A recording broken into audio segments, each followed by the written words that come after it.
Assalamu alaikum. আজি মই বনাবলৈ লৈছো তিলৰ লাৰু একদম ইজি আৰু টেস্টি ৰেচিপি হয় এটো আৰু এটো ৰেচিপি মই কেনেকৈ বনাইছো তাকে শেয়াৰ কৰিম আৰু এটো বনাবলৈ তিলৰ লাৰু বনাবলৈ সবচে প্ৰথমতে তিলখিনি মই ধুই মিলি ৰ'দত শুকাই লৈছো তো এটা চাইছো হাতেৰে শুকাইছে নে নাই তো এটো শুকাই গৈছে তো এটা কেৰাহী এখন বহাই দিছো কেছত গৰম হোৱাৰ লগে লগে তিলখিনি দি দিছো আৰু এটা তিলখিনি মই মচমচেকে ভাজি লম তো এনেকৈ চামুচেৰে লৰাই মই তিলখিনি এতিয়া ভাজি লম তিলখিনি যেতিয়া ভজা হয় তেতিয়া গম পোৱা যায় যে তিলৰ এটা ধুনীয়া গোন্ধ ওলায় আৰু লগতে এটা দুটাকে ফুটি উঠে তেতিয়া গম পোৱা যায় যে তিলখিনি ভাজা হৈ গৈছে তো মোৰ তিলখিনি ভাজা হৈ গৈছে মই এখন প্লেটত গোটেইখিনি নমাই দিম আৰু এতিয়া কেৰাহীখন বহাই তাতে দিছো ঘিউ আৰু লগতে দিম মই ইয়াতে গুড়খিনি মেল্ট কৰি লম ইয়াক পকাই লম ভালকে তো এটা চামুচেৰে লৰাই ঘি গুড়খিনি পকাই লম আৰু কেতিয়া গুড়ত পানী দিব নালাগে দেই কিছুমানে জলদি কৰিব কাৰণে পানী ব্যৱহাৰ কৰে তো পানী ব্যৱহাৰ কৰিলে লাৰুটো ইমান ভাল নহয় তো এনেকৈ কি আমি গোটেইখিনি গুড়খিনি মেল্ট কৰি লৈছো এতিয়া মেল্ট অলমোষ্ট হৈ গৈছে এতিয়া ইয়াতে মই মিক্স কৰিম তিলখিনি ভাজি থোৱা তিলখিনি তো তিলখিনি দি পেলে চামুচেৰে লৰাইছো ভালকে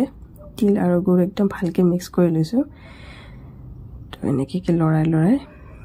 অলপ সময় ভাজি লৈছো তিল গুড় দুটাই তো এটো হৈ গৈছে অলমোষ্ট টু ভজা এতিয়া লাৰু কৰিব পৰা যাব অলপ পাছতে তো এইখিনি ভাজা হৈ গ'ল মোৰ তো এনেকৈ লৰাই পেলে গোটেইখিনি ভাজি লৈছো তো এতিয়া মই হাতেৰে ইয়াক লাৰু কৰিম এটা আৰু লাৰু কৰোঁতে সদায় ধ্যান দিব লাগে যে আমি গৰমে লাৰুখিনি বনাব লাগে কাৰণ যদি আমি গৰমে নবনাওঁ বস্তুটো কেৰাহীত লাগি ধৰে কেৰাহীত মানে একদম টাইটকৈ দেখিছে লাষ্টত মোৰ এনেকৈ লাগি ধৰিছে তথাপিও মই ফটাফট কৰিছোঁ তো কেতিয়াবা যদি লাগি বেছিকৈ ধৰে তো অলপ সময় গেছত দি পেলাই তাক গৰম কৰিলে মানে বস্তুটো এৰি দিয়ে তেতিয়া আকৌ ধুনীয়াকৈ লাৰুখিনি হৈ যায় তো মই এনেকৈ কৰা নাই যেহেতু মোৰ হৈয়ে গৈছে অলমোষ্ট লাষ্ট এইখিনি বাকী ৰৈ গৈছে তো অলপ লাষ্টৰখিনি কি হৈ যায় খৰখৰীয়া টাইপ হৈ যায় তো ইমান ধুনীয়াকৈ গোল নহয় কাৰণে আমি গৰমে কৰিলে হাতটোত অলপ লাগে যে কিন্তু তথাপি গৰমে কৰিলে কি হয় ধুনীয়াকৈ হয় লাৰুখিনি মোৰ প্ৰথম লাৰুখিনি বহুত ধুনীয়াকৈ হৈছে তো এনেকৈ মই গোটেইখিনি লাৰু বনাই লৈছোঁ আৰু এতিয়া প্লেটটো তেনেকৈ সজাই লৈছোঁ এনেকৈ দেখিবলৈ ধুনীয়া দেখি ন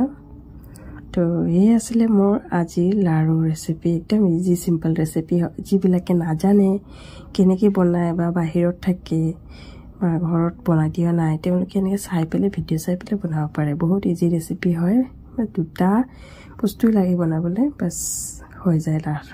লাৰু তিলৰ লাৰু তো নেক্সট ভিডিঅ'ত লগ পাম তেতিয়ালৈ আহিছোঁ বাই